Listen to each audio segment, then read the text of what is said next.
Hello everyone, welcome back to my channel. What if I told you that the world's largest democracy, 1.5 billion people facing down 50% tariff from its biggest export market, global growth is slowing down to a crawl, and even China is struggling to maintain its GDP, and Europe is stagnating, and yet India just delivered something extraordinary. Achieved 8.2% GDP growth in the quarter 2 of the 2025, the highest in the 6 quarters, crushing all the economists' prediction. But here's what makes this story remarkable. It happened while half of the world said it, India couldn't. This is not just the economic statistic. This is a story of resilience, a strategic transformation, and nation rewriting the rules of global economics. Stay with me because what India achieved in these 3 months will reshape how we understood economic in the 21st century. Let me take you back to the August 2025. The headlines were brutal. Donald Trump, the President of United States of America, had just doubled down on India, slapping a crushing 50% tariff on the Indian goods. First came with the 25% reciprocal tariff, then another 25% for purchasing the Russian oil. Together they form one of the highest tariff walls America had erected against any trading partner in a modern history. And this was not symbolic, this was economic warfare. $48 billion worth of Indian goods suddenly became commercially unviable overnight. Textile, gems, jewelry, and leather goods sectors employing millions faced the existential crisis. Economists warn of factory closures, mass unemployment, and a growth collapse. But the tariffs was just one front. Globally, the picture was equally grim. China, the world's second largest economy, was struggling with the property sector, troubles, and sluggish consumer demand. In quarter 2 of the 2024, China growth had slowed down to just 4.7%, missing expectations. Europe was barely breathing, and Germany, the industrial powerhouse of the Europe, contracted only 0.1% in the quarter 2 of the 2024. This was the world India faced, and against this backdrop, India was supposed to struggle. Economists predicted moderation. The widespread expectation was around 7% at the best, but India delivered 8.2% in the quarter 2 of the 2025, the number that defied the gravity. Let me break down how just significant this is.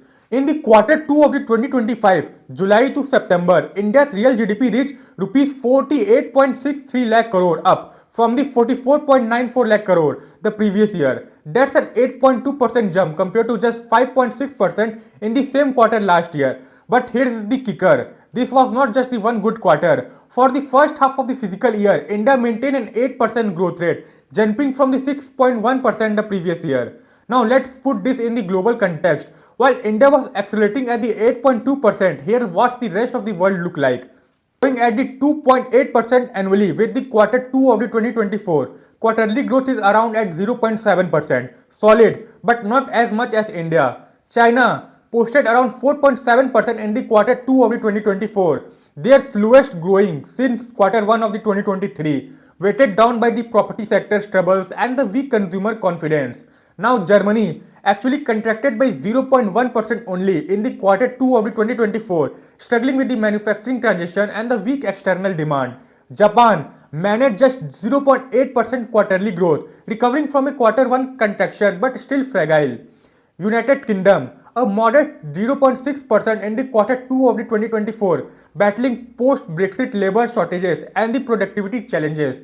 Among major economies, India was not just leading, it was in a different league entirely. The story gets fascinating because India's growth was not built on just one sector. It was powered by manufacturing renaissance that nobody saw coming. The manufacturing sector exploded with the 9.1% growth in the quarter 2 compared to the 2.2% in the same quarter last year. This is just a 313% acceleration. Huge. Think about that for a moment. While trade wars raged and global supply chains convulsed, Indian factories were roaring. It was a mixture of strategy and timing. Prime Minister Modi's Independence Day announcement of GST rates come into the effect on the September 2022. Factories ramp up the productions ahead of the festive seasons. The production-linked incentive schemes launched to attract the manufacturing investments were bearing fruit. Mobile phone exports surged 44% year on year in the 2024, with Apple shifting major production from China to India. India's Manufacturing Purchasing Manager Index constantly stayed above 56 throughout 2024, signaling the robust expansion. In fact, India has been the top performing major economy in the manufacturing PMI ranking since July 2022. But manufacturing was not working alone. The construction sector, India's second largest employer, grew by an impressive 13.3% in the recent quarters, driving infrastructure development and job creation across the country. While manufacturing sector grabs headline, the service sector delivered the knockout punch. Exactly. Services like banking, real estate and professional services grew at stunning 10.2% up from the 7.2% the previous year. This sector now accounts for around 55% of the India's GDP. Let me give you a sense of scale. India's digital economy alone was valued at $402 billion in the 2022-2023, representing nearly around 12% of the GDP. It's projected to hit $1 trillion by 2029, reaching 20% of the GDP. Financial service expanded at 12.2% in the recent quarters. Information transmission, software and IT service grew at 10.2%.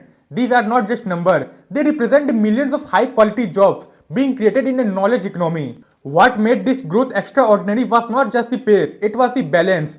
Agriculture and allied sector grew at 3.5%, not spectacular but steady and sustainable, supporting the rural incomes. Electricity, gas, water supply sectors expanded by 4.4%, crucial infrastructure, supporting the broader expansion.